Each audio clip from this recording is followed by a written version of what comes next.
Welcome to a story that will change the way you see success. Welcome to a story that will not only touch your heart, it will stay with you forever. Because today, you're not just watching a video. You're entering the real life of one of the most famous, most beloved, and most unstoppable men in the world. A man who made the whole world laugh while hiding his pain. A man who jumped off buildings, broke his bones, cracked his skull, shattered his body, just to entertain us. A man who became a global superstar, but never had a real childhood. His name is Jackie Chan. But this is not the Jackie Chan you know from the movies. This is the boy who was abandoned by his parents. The child who was beaten into discipline. The stuntman who nearly died again and again, just for one more shot. The legend who made billions, then gave it all away. And the old man who looks back at his life, wondering if he forgot to live.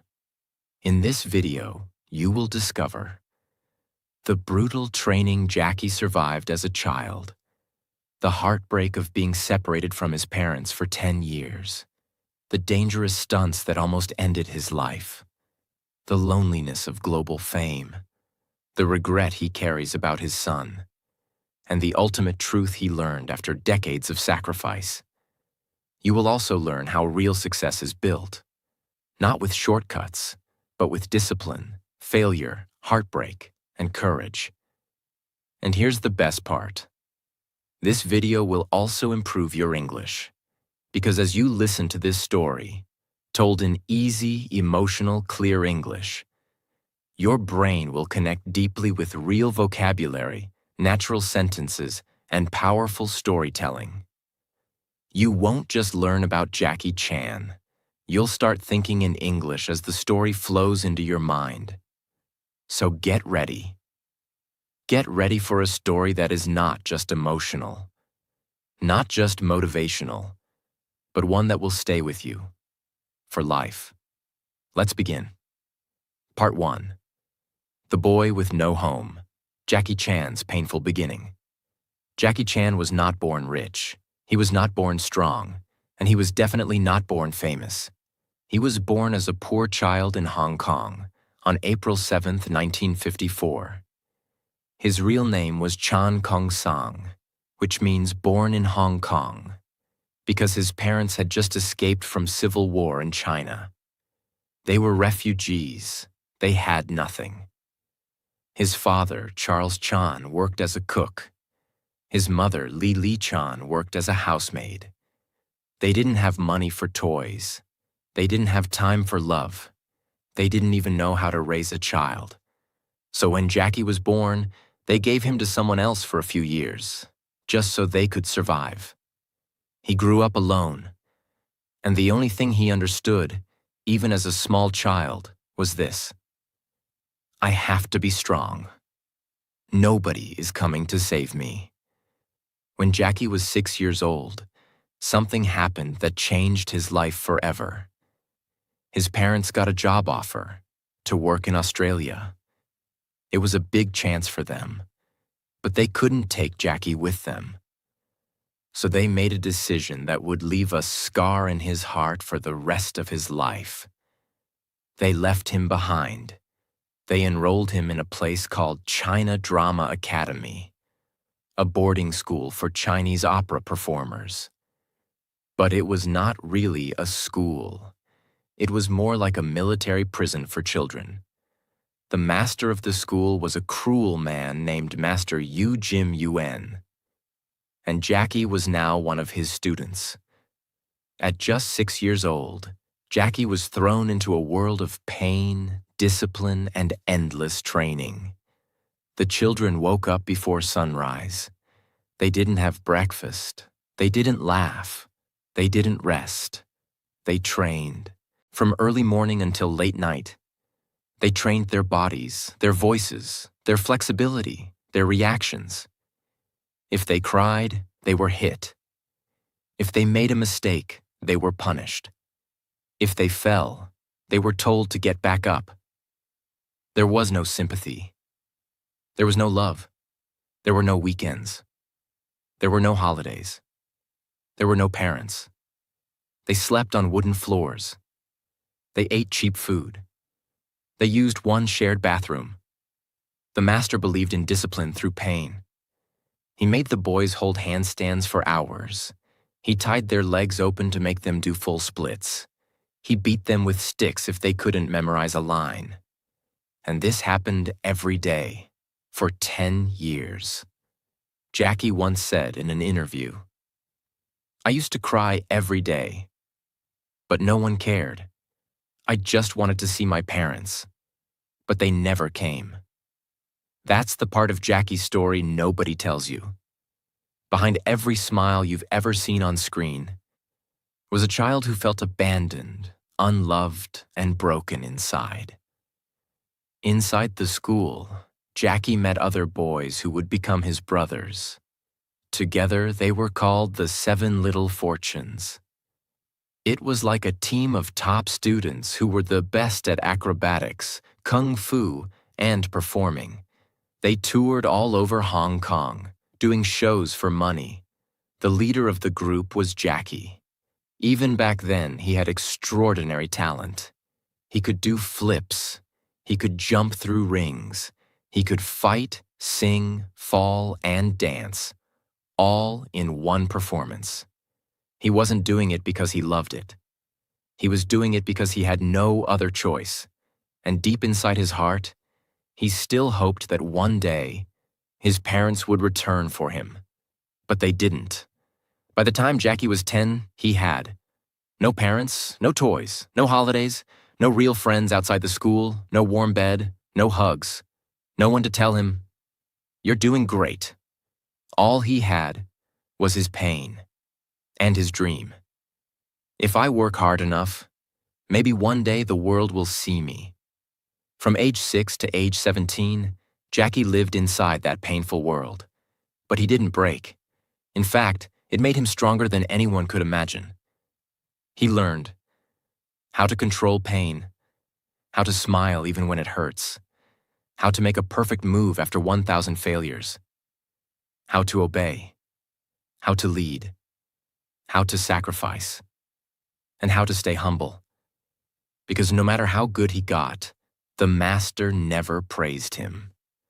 This was the Jackie Chan the world doesn't know. The child soldier, the quiet performer, the lonely warrior. He didn't choose this life, but it became the foundation for everything he would later become. When Jackie finally left the China Drama Academy at 17 years old, he had no certificate, no college degree, no money, and no family support. He had spent more than 10 years training like a machine. But now that training was over. He stepped into the real world, and nobody cared who he was. There were no job offers waiting, no fans, no applause, no security, just an endless city filled with hundreds of boys like him, all trying to survive. He had only one option: become a stuntman. And not a safe, comfortable stuntman like in Hollywood. In Hong Kong, stuntmen were treated like cheap tools. Producers didn't care about safety. Directors didn't care about injuries. If you got hurt, they would simply replace you with someone else. But Jackie didn't have a choice. He needed to eat. He needed a future. So he said yes, and walked straight into the most dangerous chapter of his life.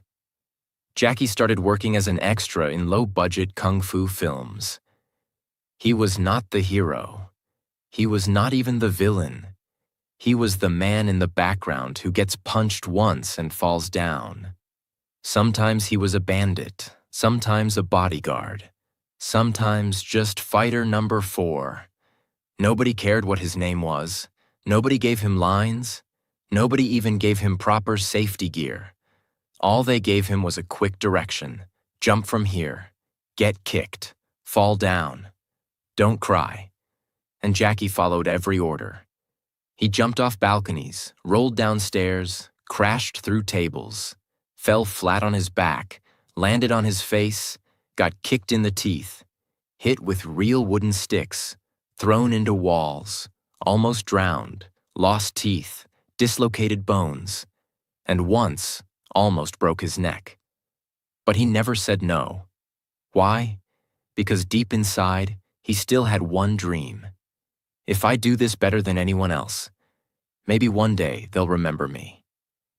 One day in the early 1970s, Jackie got hired as a stuntman for a film called Enter the Dragon.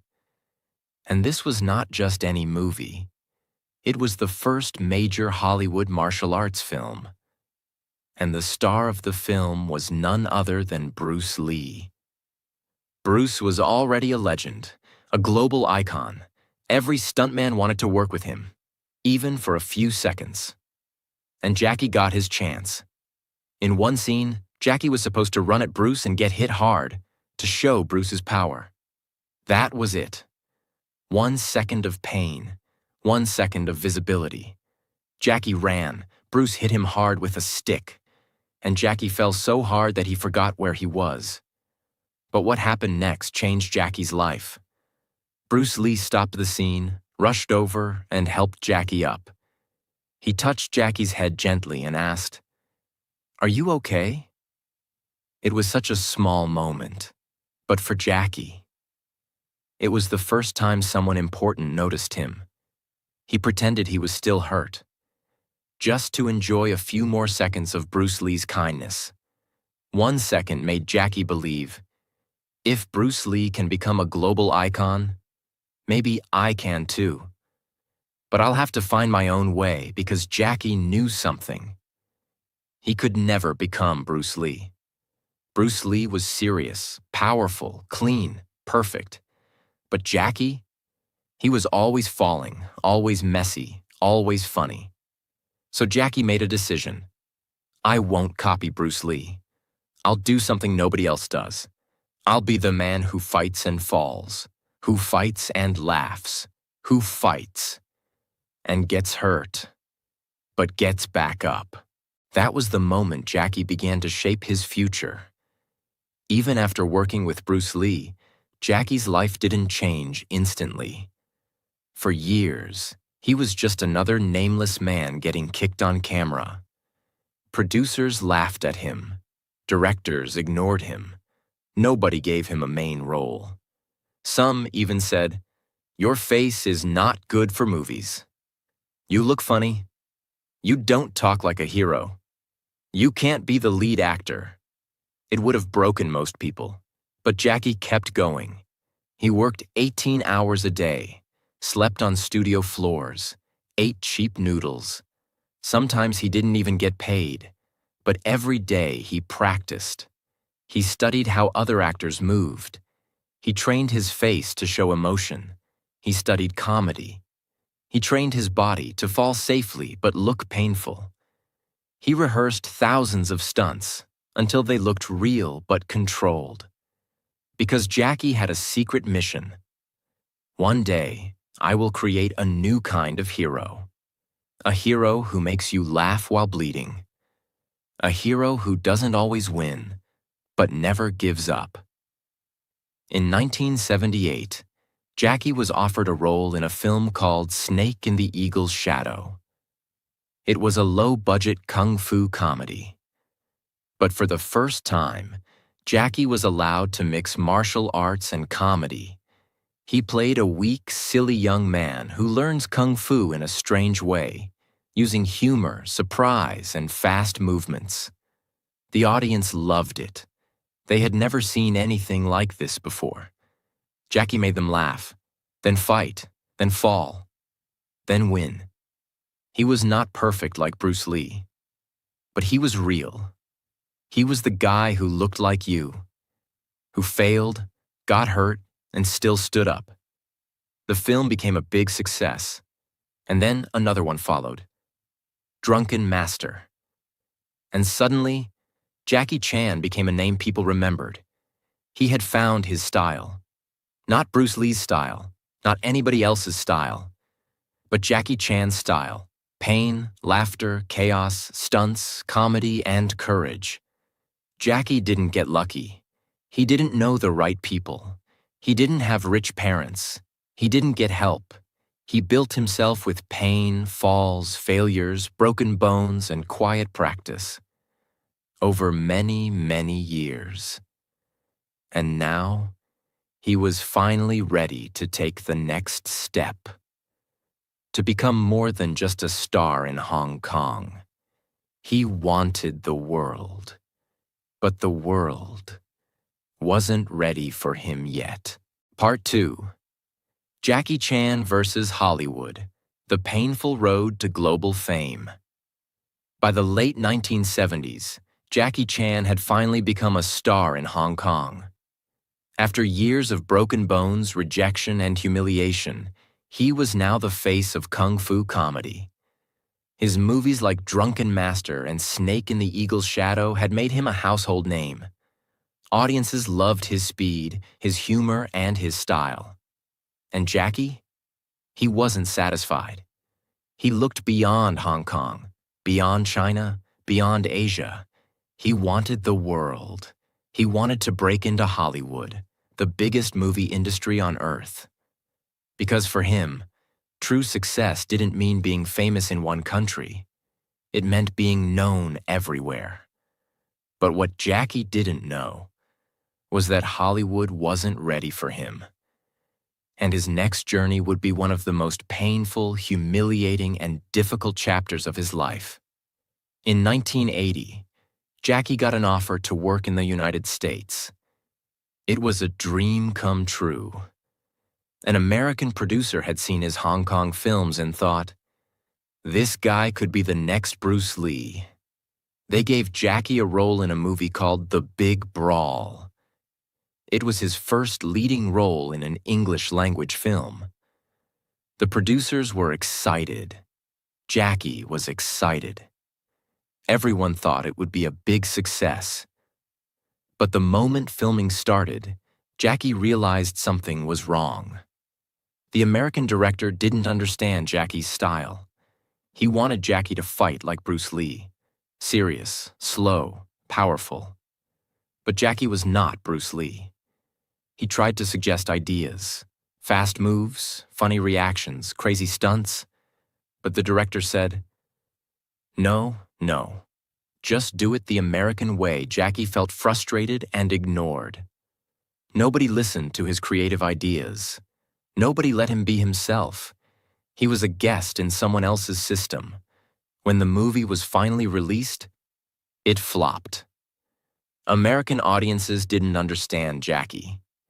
Asian audiences didn't like the American version of him.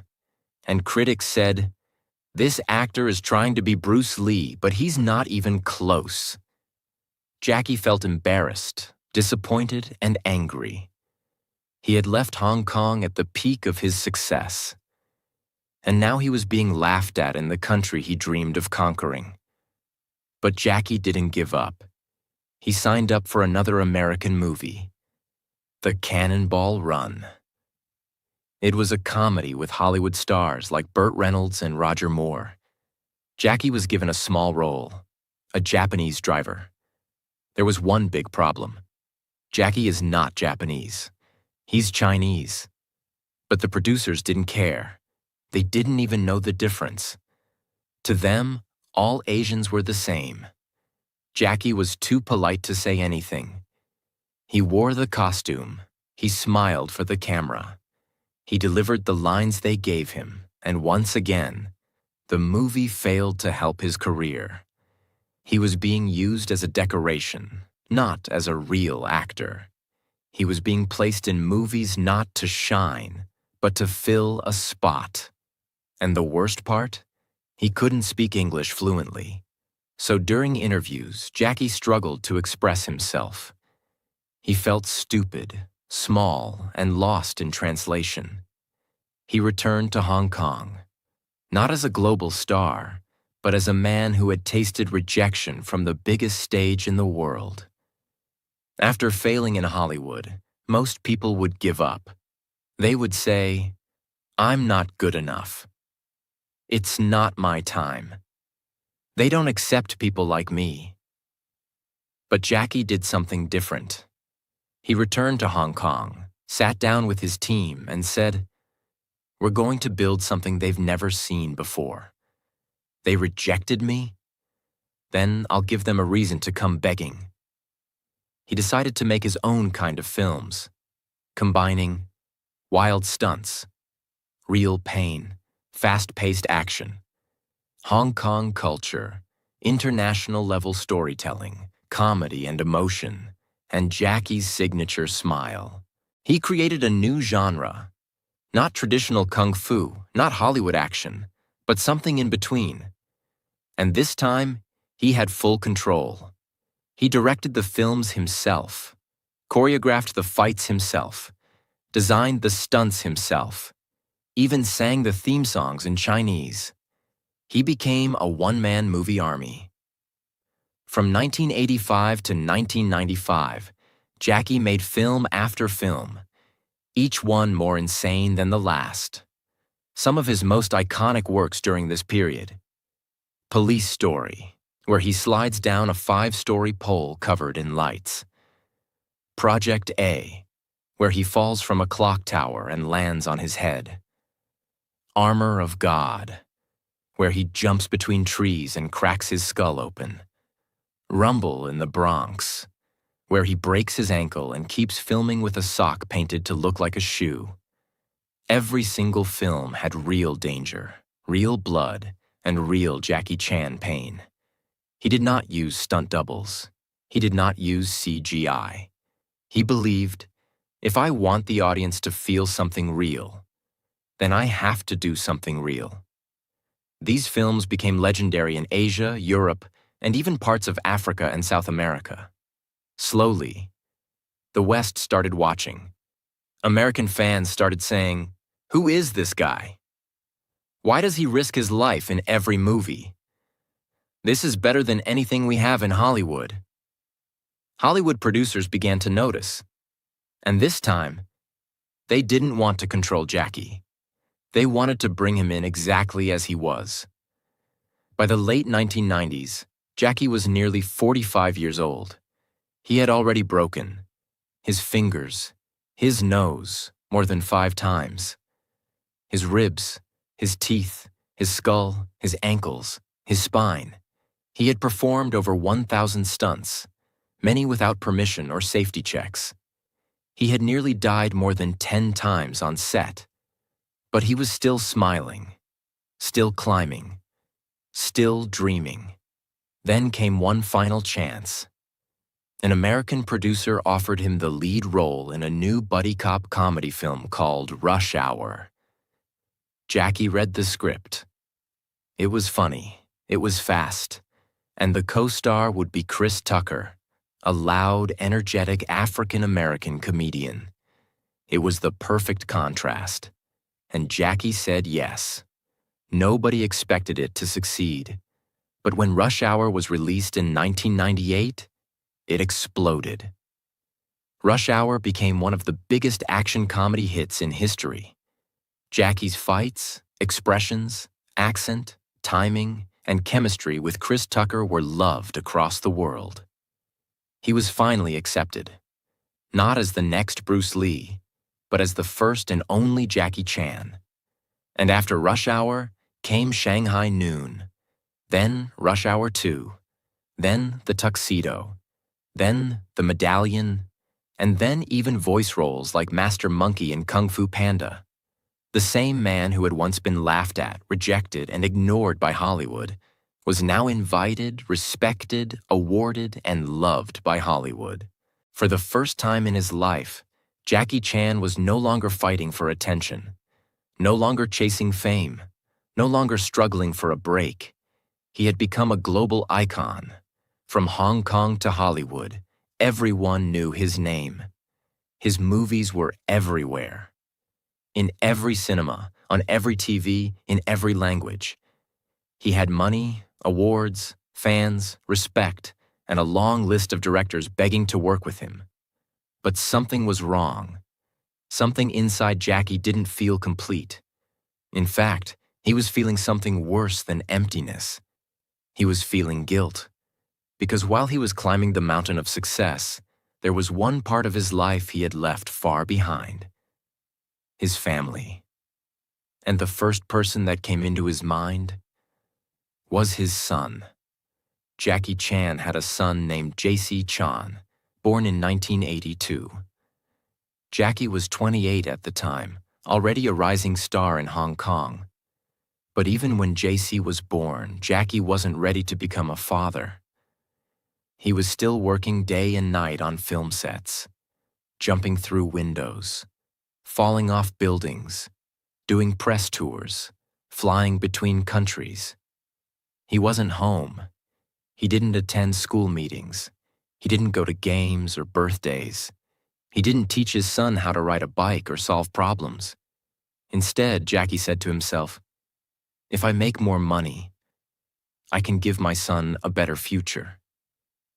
But what JC wanted wasn't money. He wanted his father. By the time Jackie realized this, it was too late.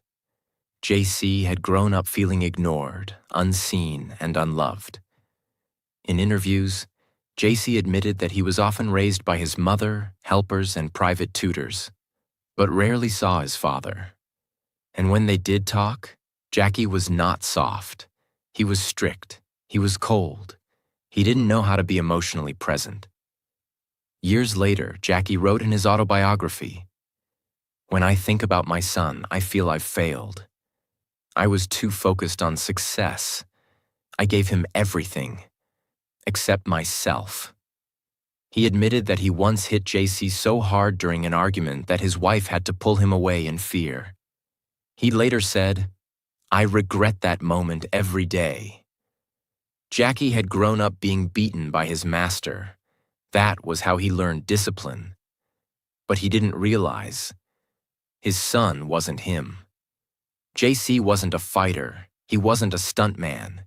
He wasn't trying to be a martial artist. He just wanted to be a son. But Jackie couldn't see it then. He was blinded by ambition. JC tried to follow in his father's footsteps, entering the entertainment world. He studied music. He tried acting. But every time he appeared on screen, people said, "That's Jackie Chan's son. Let's see if he's like his dad. He better be great." The pressure was crushing, and JC struggled to find his own identity. He didn't want to flip off rooftops. He didn't want to fight 10 men at once. He wanted to sing, create, and just be himself. But being Jackie Chan's son means the world never lets you be normal. Jackie once said, "I gave my son too much. I tried to make up for my absence by giving him everything he asked for: cars, gadgets, opportunities. But I forgot to give him values. That was my mistake." He believed he was giving love by giving things. But what he missed was presence, emotion, patience, and listening. In 2014, JC was arrested in Beijing for drug possession. The news spread across the world instantly. He was sentenced to 6 months in prison. The son of Jackie Chan, known for discipline, strength, and clean living, was now in jail. The media went wild. Fans were shocked. Reporters asked, "How could Jackie's son end up like this?" But Jackie didn't blame anyone. He blamed himself. He released a public statement that said, "I'm ashamed. I feel pain as a father. JC must take responsibility, but I know this is also my failure. I didn't guide him well. I failed to be there when it mattered most." It was the most emotional public apology Jackie had ever made. Behind the strong body, the smiling face, and the fighter's heart was now a father full of regret. As Jackie entered his 50s and 60s, he started to reflect more deeply on life. He thought about his childhood. He thought about his pain. He thought about his career. But most of all, he thought about his legacy. He made a shocking decision. Jackie Chan announced that he would donate almost all his wealth to charity when he dies, not to his son. He said, if JC is capable, he can make his own money. If he's not, he won't know how to keep my money anyway. This made headlines around the world. Some people supported it, others were confused. But Jackie explained, I don't want to leave behind money. I want to leave behind values. My money came from pain. If my son doesn't understand that pain, the money will destroy him. He wanted JC to learn the way Jackie learned, by falling, by failing, and by growing strong through it. Even with all his success, Jackie now spends many days thinking about what he missed. He missed the warmth of a father-son bond. He missed moments of childhood. He missed conversations that could have changed everything. He has said in interviews, when you're young, you think money is everything. You think fame is power. But when you grow older, you realize the most important things in life are love, peace, and time. Jackie started doing more charity work, helping schools, orphanages, and young stunt performers.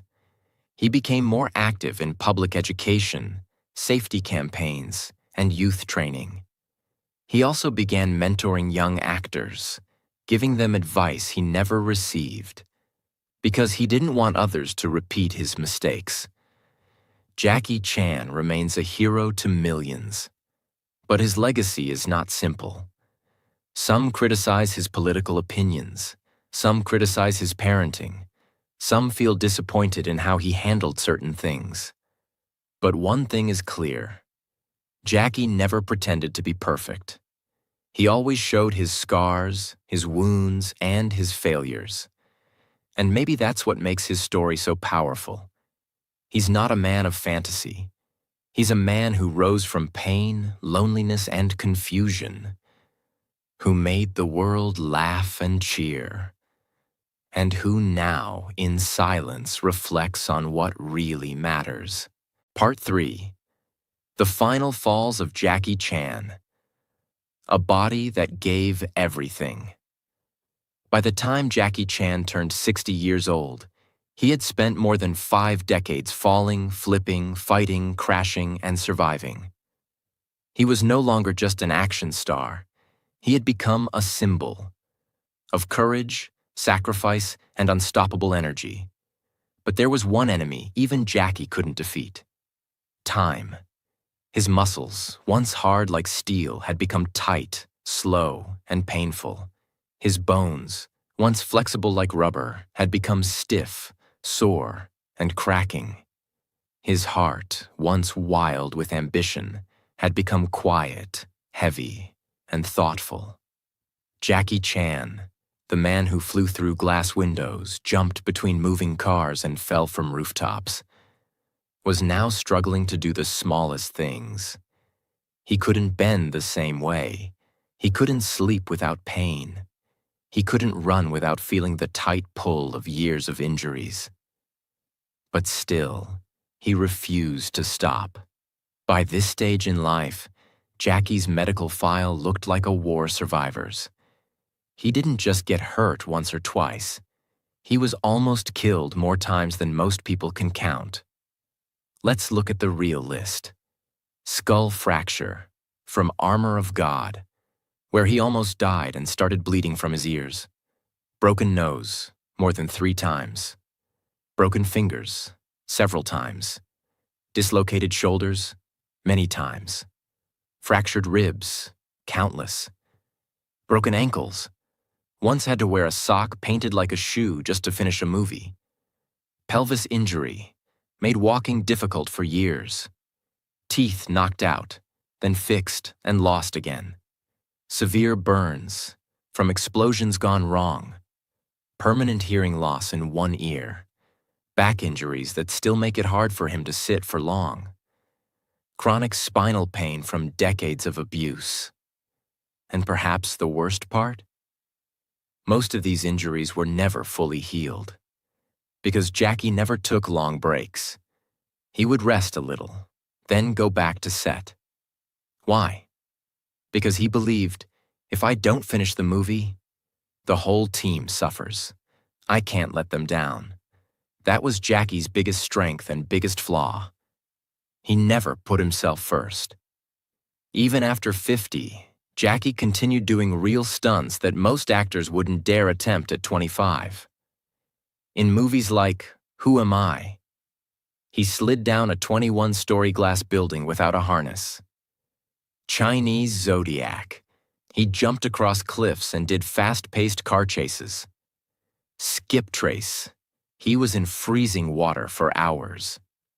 Vanguard, he performed multiple chase scenes even after injuring his hip. Producers begged him to use stunt doubles. But Jackie always said the same thing. If the audience sees my face in the shot, they believe it. If they believe it, they feel it. That's what I'm here for. To make them feel something real. That was Jackie's mission. Not just to entertain, but to make people feel something real, even if it broke him. After each scene, Jackie didn't go home smiling. He often limped back to his trailer, holding his back, icing his legs, sometimes crying from the pain. He couldn't sleep well. He had trouble standing for long. His hands would shake after every fight scene. And sometimes, he had to be helped just to take off his costume. But when the camera turned on, he became Jackie Chan again, because he knew there are people out there watching this movie who are going through pain, sadness, and depression. If I can make them smile, even for 10 seconds, it's worth everything.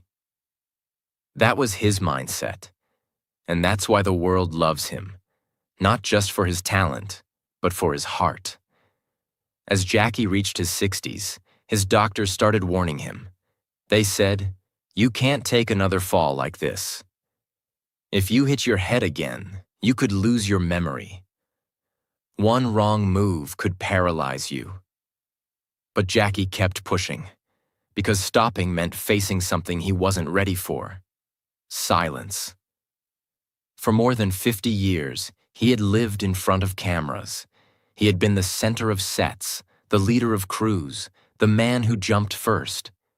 If he stopped, he wouldn't know who he was anymore. So instead of fully retiring, Jackie chose a new path. He would slowly shift from action to mentorship, from falling on screen to lifting others behind the scenes. But the transition wasn't easy. Jackie began investing in younger actors and stunt teams. He trained them, fed them, protected them, and gave them opportunities. The same way he never had.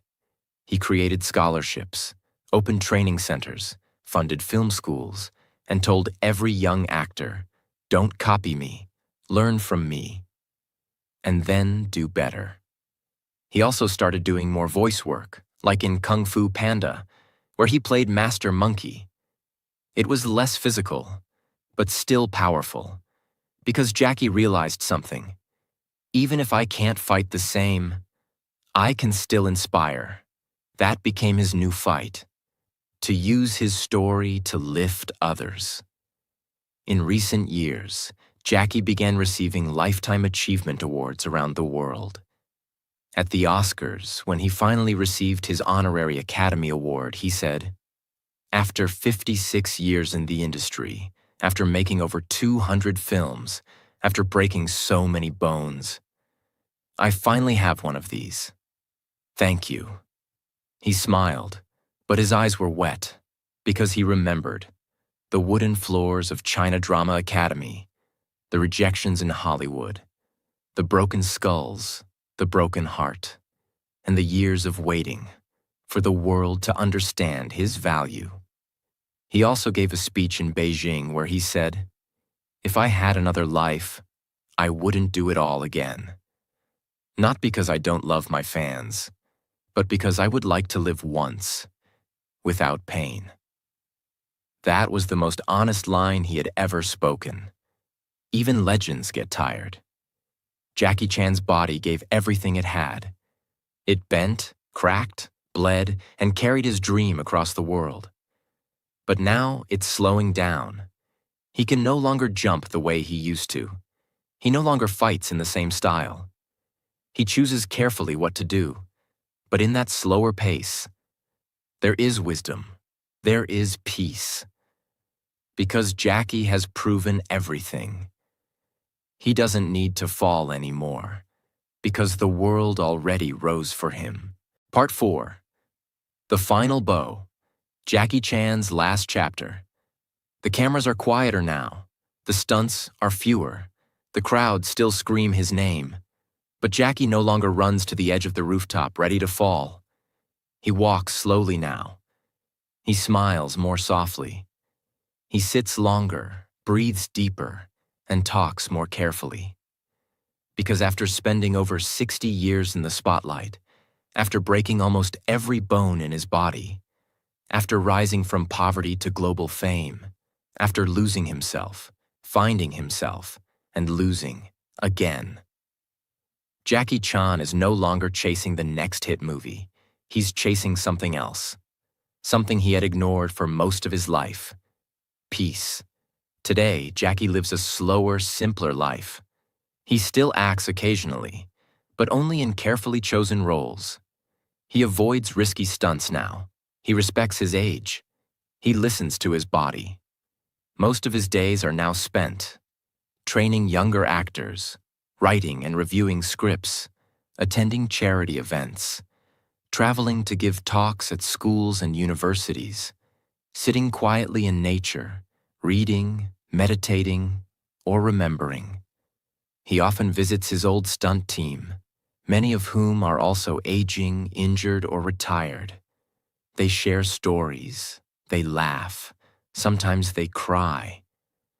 Because those men are the only ones who truly understand the pain, the fear, and the glory of what they gave up for cinema. Jackie pays for their medical bills, supports their families, and always says, without them, there would be no Jackie Chan. This is who he is now, not just a star, but a protector of those who built him. Jackie knows that one day he won't be here anymore. So now, he's focused on what he leaves behind.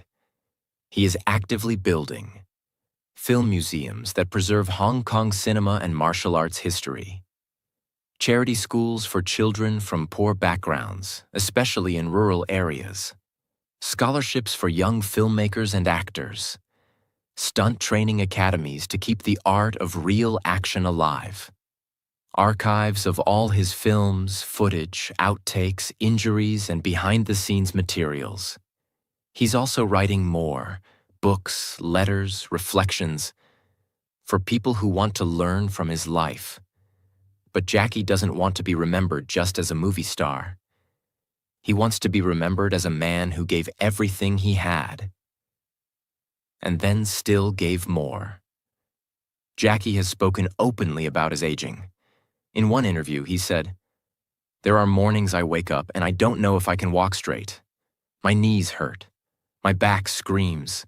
My fingers are stiff. But then I remember, I chose this." He no longer regrets the injuries. He accepts them. He calls them the price of a dream. But with that acceptance has come a new understanding, that the body breaks, but the mind must heal. That time is limited. That people disappear. That money fades. That pain teaches. That love matters more than fame. He has now reached a place in life where he says, I don't want more houses. I don't want more awards. I just want the world to become a little better. Because I was in it. Fame is not friendship. Jackie has millions of fans, but very few people who truly know him. He has admitted in multiple interviews that he sometimes feels deeply lonely. He walks through airports and people scream his name. He sits in a restaurant and strangers ask for photos. He smiles, always. But deep inside, he sometimes thinks, do they love me? or just the version of me they saw on screen. That's the silent pain of legends. Everyone knows your name, but very few understand your soul. And Jackie, even now, still feels like that little boy at China Drama Academy, trying to be strong when nobody is watching. Over the years, Jackie has given thousands of interviews, speeches, and talks. But there's one message he keeps repeating to the younger generation. Don't look for easy success. Look for real value. Don't copy others. Build your own path. Don't chase fame. Chase growth.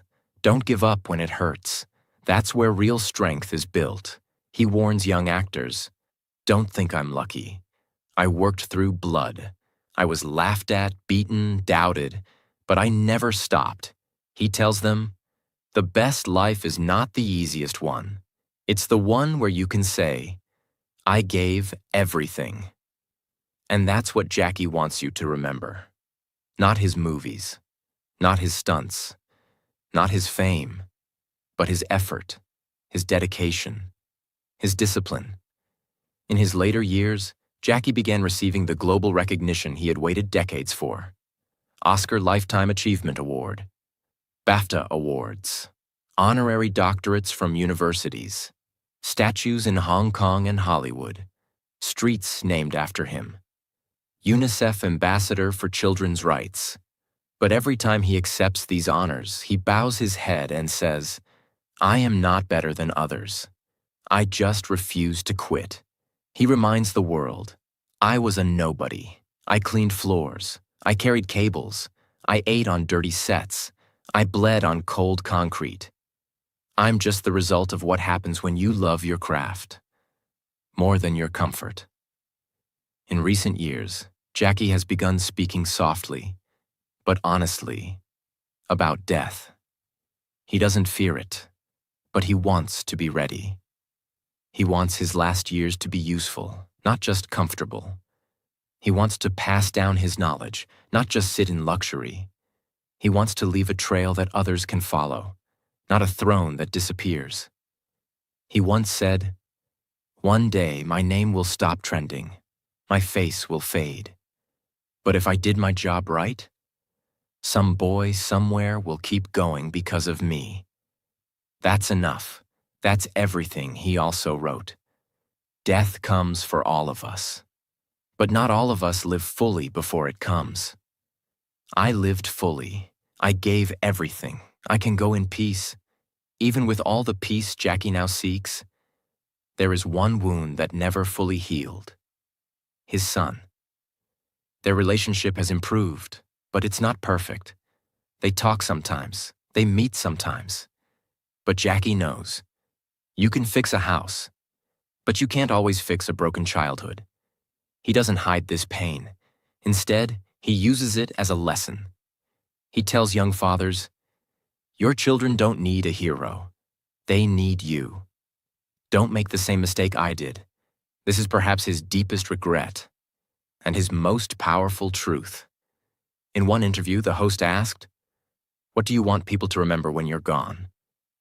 Jackie paused, then said, I want them to say, he gave his life for others. Not just on screen, but off screen. He never gave up. He didn't pretend to be perfect. He made people smile. He made people stronger. He showed what it means to love your craft, your people, and your pain. He smiled, then added, and maybe they'll watch one of my old movies and still feel like I'm there, jumping, fighting, falling, and getting back up. One last time. This is not just Jackie Chan's story. This is a story about fighting even when nobody believes in you, smiling while you're in pain, falling again and rising every time, building something real from nothing, becoming a legend, not by being perfect, but by being relentless. He was never the tallest, never the strongest, never the fastest, but he outworked everyone. And he never stopped. He became more than an actor. He became a lesson. So when you think of Jackie Chan from now on, don't just think of the action star. Think of the boy who was abandoned, the man who was doubted, the father who was broken, the body that was shattered, the legend who kept moving. Think of the man who gave everything so you could believe in something. If this story moved your heart, if you learned something powerful today, if you want more real, emotional, life-changing stories like this, that also help you improve your English every time. Then subscribe now and become part of something truly powerful. Because this is not just a channel. This is a journey of greatness. And it's only just beginning. Thank you for watching.